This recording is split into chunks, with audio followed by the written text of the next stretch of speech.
મિત્રો આજે આપણે ધોરણ 8 ની અંદર પાઠ 4 દહન અને જ્યોતમાં આપણે એક પ્રયોગ કરી રહ્યા છીએ કે જો આ પેપર કપ છે અને આપણે મીણબત્તી સળગાવી. હવે છે ને જો આપણે પેપર કપ સળગાવશું ને તમે જોજો આ શું થવા માંડ્યો? સળગવા માંડ્યો. બરાબર? તો આ સળગે છે. હવે તમે જુઓ એ જ પ્રયોગમાં હું છે ને આની અંદર પેપર કપની અંદર હું શું નાખું છું? પાણી. અને હવે જુઓ કે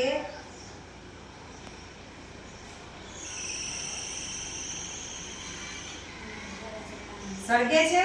ના. થોડી હજુ આપણે વધારે રાહ જોઈશું.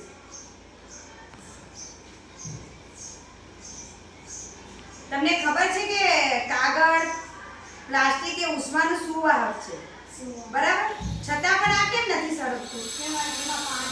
કે એની અંદર પાણી છે એટલે પાણી ગરમ થાય નથી. બરાબર?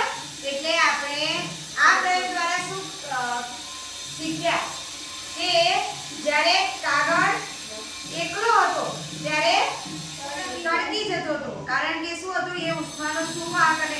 પણ જ્યારે એની અંદર પાણી મૂક્યું ત્યારે એ સળગતો નથી. ઓકે, કશો વાંધો નહીં, મૂકી દો. તો આપણો પ્રયોગ પૂરો થયો.